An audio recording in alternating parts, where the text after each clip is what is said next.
Hello everyone and welcome back to Destiny. Today's going to be a little different. I've been wanting to do a Q&A video for quite a while. So yesterday on our YouTube page's community tab and on Twitter, I posed for you to leave me your questions so we can go over some topics in Destiny 2 that you've all been wanting to know more about.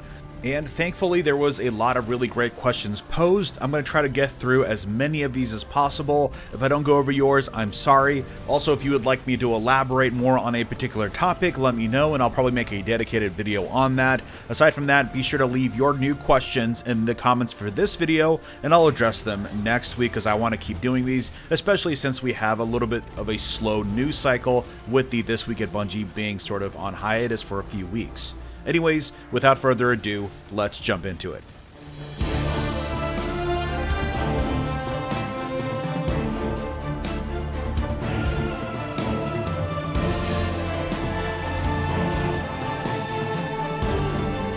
Alright, so our first question comes from Twitter, @BattleJitney21 asks, with the increasing volume of weekly activities and things to chase, pinnacle and forged weapons, exotics, mods, god rolls, triumphs, seals and titles, etc., do you feel Destiny is quickly becoming less linear and more akin to quasi-open world games or perhaps a subset of MMORPGs?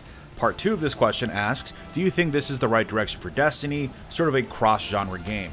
So this is a very great question. Thank you again, BattleJitney21, for always being there on Twitter. So this is definitely something I've thought a lot about. I'm kind of enjoying the current state of the game where we're just essentially in perpetual endgame and we're sort of being drip-fed this amazing story in the background that's unfolding before us. We'll talk more about that towards the end. I want to leave sort of the more spoilery stuff towards the end in case you want to click away. But essentially, I'm really digging the way the story's being told right now. We're all kind of focused on the annual pass, talking about whether it's worth it or not. That whole discussion's happening. But in the meantime, Forsaken is still kind of going on. There's still a story happening. There's more lore. We had that amazing cutscene. And I'm very curious to see what's going to happen with the story, but I don't really feel burdened by the story. It doesn't feel like something I have to grind through. I can just sort of focus on the things that I care about, like you mentioned here, with the god rolls and the mods and all that good stuff. And as far as the direction for Destiny, I think this is actually a fantastic direction to be a bit more hardcore, a bit more RPG-centric. And I can totally see a future where these campaigns are given to us every couple months, and we kind of go through them at our own leisure, very much like picking up a quest line inside of World of Warcraft. And that kind of perfectly leads to the next question I want to go over on Twitter, submitted by the Salty Mongoose, which is why, in your opinion, is Bungie so bad, or perhaps so reluctant, to document how their game's mechanics work? I feel like we're left to figure most things out on our own. I get raids to some extent, but other activities seem like they should have some instructions. Now, this is definitely one of those sort of pain points with Destiny. It's sort of fighting to be casual friendly, but at the same time being hardcore, and it can't really pick a lane. Even in year one, when it was a lot more casual, you still kind of had these issues. In fact, I'm playing through the game right now with my friend Caitlin, and you can watch some of those videos on the channel, but that does kind of illustrate some of the frustration. Every now and again, she'll be confused as to what she needs to do next. She doesn't really know what to follow. The sort of milestones tab is there, but it doesn't really do a great job at really grabbing the player and telling them what they need to do next. Like BattleJitney was alluding to, it's not a very linear game. For a game that has a sort of AAA campaign baked into it, it seems a little out of place to then have this wide open world of scattered activities. And you see that through all of the systems inside of Destiny, particularly when you look at ability or weapon perks. Sometimes they'll say things like greatly increases, has a chance to do this or that. But when you seek the same kind of information inside of a game like The Division, you get hard numbers, you get percentages. And so the reason I think Bungie is so reluctant, and I think they are reluctant for the record, I don't think they're bad at it, they're choosing not to. And I think, honestly, it's because of their lineage with Halo. Halo was a very casual game. If you think about it, it had a pretty high skill ceiling, which is what made it so attractive in a multiplayer setting, but for the most part you could pick up the controller and just start shooting things and you would be fine playing through the game that way. You didn't have to know percentages, you didn't have to know damage numbers. Those things weren't inside of Halo, and so I think when they transitioned to Destiny, they used those points as things that were familiar to them as something that was more casual like Halo was, and they decided to retain those elements to make the game feel a little bit more approachable to a mass audience. So then when you hear about rumors of Destiny 3 leaning more into the RPG elements, with giving us more exact facts and figures, you can see that Bungie is realizing that that is what the community wants, and they're realizing that that will, in fact, make the game a little bit more attractive to those who are looking for that kind of RPG experience. And honestly, as far as the entirety of the game goes, with the activities and the campaigns, I don't really know what the answer is there. I don't know what they could do to sort of hold your hand a little bit better, or at least give you some instructions or some hints to try to figure things out, because I think that really goes a long way to temper people's expectations with certain things as well. I don't want it to be casual or easy. There's a difference between making something easy and making it intuitive. And Destiny definitely has a lot of opportunity in that department. Also, currently in Destiny 2, we still have a lot of scar tissue from Year 1 activities, so not only is it a little bit more difficult to follow, but you also encounter conflicting philosophies with some of the other content, which will only confuse new players even more. And this transitions nicely yet again to the next question on YouTube, submitted by Xavier. I'm still at the 265 soft cap, and I've been grinding strikes, nightfalls, public events for about 4 days straight. How do I get past this cap? Well, first off, if you're stuck at 265, that's a soft cap for Year 1, so there's a good chance that you don't own Forsaken. In fact, you also don't own any of the Year 1 DLC, so you must just have a base copy of Destiny 2. And that's fine, there's still plenty of things for you to do in the game, but your hard cap is going to be at 300. So you have about 35 power left to get. And the way you get that right now, especially in your case, is looking for weekly quests that offer powerful rewards as their reward, or looking for those yellow stars in your director that are going to be different kinds of challenges, like for the Crucible or for strikes. Those are going to be the rewards to bump you past the soft cap of 265. If you do pick up Forsaken, then the game will naturally get you to level 50 and to power 500, which is going to be the next soft cap. Sort of in the same vein, the next question is submitted by Amiel. After finishing the Forsaken storyline, I feel like I'm just playing an open world game and relying on RNG to advance me forward. I'm getting the annual pass today, but other than that, is there any other narrative to follow, or is the game just quests and bounties until 650? So essentially, this sounds like you finished your Forsaken campaign, and yes, for the most part, that is the end of the sort of major narrative with Forsaken. The Dreaming City has a lot more story baked into it, but those are going to be in things like the weekly missions, interacting with the Corsairs, doing your weekly Queen offerings. I highly recommend you do those if you want to get a bit more story. But yeah, essentially, you have reached the end game of Destiny. Congratulations, welcome aboard. The grind has just begun. So this kind of leads into what makes Destiny a viable hobby to a lot of people, and that is the chase for triumphs, the chase for pursuits, your god roll weapons. All those things is what makes Destiny sort of worth playing in the long run. I would highly recommend exploring raids if you haven't already. Don't be shy like I was and wait so long before you jump into LFGs. I would recommend DestinyLFG.net or Reddit's Fireteam subreddit. You can access that from the Destiny the Game subreddit as well. But essentially, yeah, go ahead and pick a pursuit, pick something that sounds interesting to you. Maybe it's a seal, maybe it's a specific weapon, and that's going to be your carrot on the stick. And speaking of which, we'll move back to Twitter with user InvisibleMan306. This person asks, will we as a Guardian put an end to the curse in the Dreaming City by the end of the 3rd DLC? So this sort of touches back on what we were talking about just a minute ago about the sort of passive story of Forsaken that's still going on. If you've been giving your Queen's offering over the past couple weeks, the sort of dialogue between Mara and our ghost has gotten a little bit more interesting as of late. I'll leave that for you to explore inside the game on your own, but essentially it does allude to the fact that this is something that is ongoing and does seem to be leading to some sort of climactic event or some kind of revelation inside of the story. I do believe we're going to get a big injection of story at some point around Penumbra, just to sort of answer the questions that we have going on right now with Mara Sov and Dolan Karu. Savathun's presence is always sort of looming, so we've got that to look forward to, I suppose, at some point. But as far as breaking the curse, if it did break the curse, you have to think about what that means for the game itself. That means that the Dreaming City can no longer go through the 3-week cycle, meaning that if there's any other players that come into Forsaken or come into Destiny around that time, around Penumbra, won't have a whole lot of time left with the 3-week cycle. So what does that mean for activities that rely on the 3-week cycle? Like the full curse, those other story missions, how are you going to be able to complete those anymore? Will the dynamic of the Dreaming City completely change? If it does, that would be incredible. Maybe they could retain a instance of the Dreaming City for newer players to experience the 3-week cycle outside of what's happening in real time, but essentially that would be the first time in Destiny where a destination is completely changed a year later, and it really does matter whether or not you're there to experience it. I don't know what that would really mean and how well that would be received, but it would be pretty cool to see happen. Moving back to YouTube, honest review about the annual pass, Black Armory, etc. Is it worth the money? Any tips to succeed in it, please? So we've touched on this topic quite a bit here on the channel. My previous 3 videos are all about Black Armory and whether or not it's worth it, what my review and first thoughts are. I would definitely recommend checking out those videos. And of course, there's a lot of really interesting comments in those videos that I've had a lot of time to interact with, and I do appreciate everyone leaving your comments, no matter how hostile they might be towards me. But I still appreciate them because they get me to think about the game a little bit more and try to figure things out in a more intelligent and constructive way. So this question is sort of one of those where I'm not sure if you're asking whether or not you need to go out and purchase the annual pass, if you're genuinely wondering if the sort of pieces stack up to give you what you want, or whether or not you own it and are just looking at it from an objective, constructive standpoint, trying to sort of assess where this sits in comparison to the other DLCs we've gotten in the past. The latter is the conversation that I'm more interested in having, but a lot of people are still asking that first question.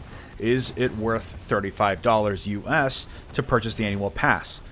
If that's the question you're asking, that's not one I can answer for you. That's why my review isn't really a absolute review, it's a review in progress or first impressions, because we haven't had all of the content inside of Black Armory.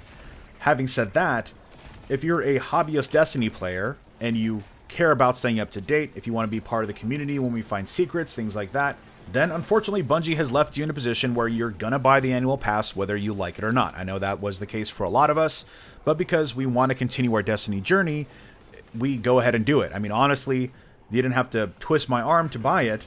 As much as I have been called a Bungie shill, Destiny is a game that I like playing. It is a game that I've been playing for over 4 years now, and I wouldn't have a YouTube channel if I didn't absolutely love the game. At its worst, I truly believe that Destiny is still better than a large majority of games out there today. So to me, $35 is worth going on that ride and seeing firsthand whether or not it's worth it. But to get back to your question, is it worth the annual pass?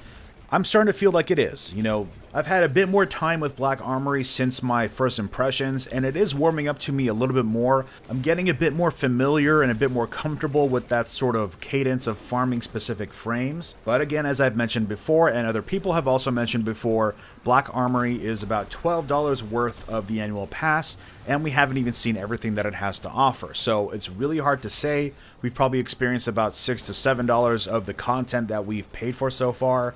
So you'll honestly have to come back to me when Penumbra's over and ask me whether or not it was worth $35 just because of the way it's set up. So if you can afford it, if it's something that you're into, if you play Destiny all the time, definitely go ahead and pick it up because it is going to have that endgame content that you're going to care about. If you're not super hardcore into it, then maybe pass on it for now. You still have plenty of stuff that's been included inside of Forsaken that you can experience inside of Season 5. You can go for the Mountaintop. There's still plenty of Triumphs, and of course you can hit 650 Light without the annual pass as well. Thank you to Sneaky Breaky for that question. Moving on, let's go back to Twitter. User Bullseye Fire asks, which are you most excited for, Joker's Wild or Penumbra? I'm actually a little bit more excited for Penumbra because it's going to have the sort of things that I love, which is the secrets and the mysteries. They've explained that Penumbra is going to be completely left open for us to discover. Having said that, I think Gambit is one of the best additions to Destiny since The Taken King. And so that gets me really excited for what Joker's Wild might be. The Drifter is definitely a very interesting character. I want to learn more about him. But honestly, speaking about whether or not the annual pass is worth it, I would recommend that everybody take a closer look at this sort of bullet point that we got months and months ago talking about the annual pass. And as you can see, Joker's Wild does not contain any major additions to PvE. The only exceptions is whatever the exotic quest is and whatever Joker's Wild weekly quests becomes. But there's no raid, there's no promised campaign, and there's no strikes listed here anyways. So if you're waiting for some substantial PvE content, you're going to have to wait for Penumbra. You've got that 6-man match made activity, whatever that is. You've got a potentially new destination, maybe going back to Leviathan for whatever that ends up being. But I do want to take this as an opportunity to temper some people's expectations. I've had comments on my videos talking about how they're disappointed in Bungie for not including strikes, and they never told us that new strikes wouldn't be in the game. We've had what you're looking at on screen. We've had this for months. This is the first thing we saw when they announced Forsaken, and when they showed us the reveal for Forsaken, this was on their website, and it tells us verbatim what is coming in the annual pass. Now, of course, I agree with that person saying that there should have been strikes. I think there should have been strikes, absolutely. That would have made the expansion a lot more worth it. It would have added additional content, and I feel like it probably would have been pretty easy to do, but I wasn't expecting a strike because they never said that we would get one. So there's a difference there that's really important to be aware of. Next question is from Kevin on YouTube. What does Bungie need to do to make the endgame more interesting and less RNG and more replayable? Well, I think Destiny's actually in a pretty good place right now. There's a lot of little opportunities here and there. Most of what I'm complaining about has to do with quality of life more than anything else. I personally would love to get to a place where exotics are only given to you by exotic quest lines. I think that would be some pretty rich content, and considering how many potential exotics there would be, that would be a pretty great, significant way of getting a lot of extra content and making you feel like you've earned every single one of your exotics. Maybe make them available all at the same time. Maybe we have to go find it. Think about the mystery box that we have right now. Imagine 40 mystery boxes strewn around all of the destinations. You have to do specific things to find them, but that is just a fantasy. That would be a ton of work for Bungie. I don't think they could handle having 40 exotic quests in a game, but I think the major thing that they need to adjust, number one, is give us a lot more weapons. I'm still going to criticize them every opportunity I get. We need a lot more guns in the game. If you think about Destiny 1 Vanilla, going to the Dark Below and then House of Wolves, think about how many new weapons we got in that. We had a complete refresh on all of the vendors every single sort of season when there was a new DLC. And we haven't seen that since Destiny 1 Year 1. So I would love to get to a place where we have a complete refresh on all of the weapons every single season. Again, that's a fantasy. I know that's a lot of weapons, but at least give us entirely new sets every year. It's a bit of a disappointment that we only got 3 new weapons for the Crucible, and same thing for the Vanguard. It's just a little underwhelming. I'll have to think a bit more on this topic. Of course, this kind of opens up a can of worms, but generally, if me as a player, if I feel like I'm getting a reward that is worth my time, that is what they ultimately need to figure out and master to an extent to make me feel like every activity that I'm doing is giving me something that's worth the time put in. I think RNG is fine. RNG is necessary to have those sort of like yell out loud moments when you get the weapon that you've been wanting. The final question is a bit of a story spoiler if you've been missing the cutscene that was played a couple weeks ago. But if you have seen that cutscene, then you can, follow along as we talk about it. But this is your opportunity to click away. This is going to be the final question of this video, so you're not going to be missing out on much. Anyways, 3, 2, 1. This question is on YouTube by Power Outage 93, and it asks, what do you think are the most likely outcomes spawning from the recently released cutscene with pulled pork? If you're not familiar with what this is and what this implies, essentially Uldren in the Dreaming City was revived by a ghost named Pulled Pork. This implies that, number one, that he is now a guardian. Number two, he does not remember anything about his previous life, i.e. him killing Cade and being the bad guy.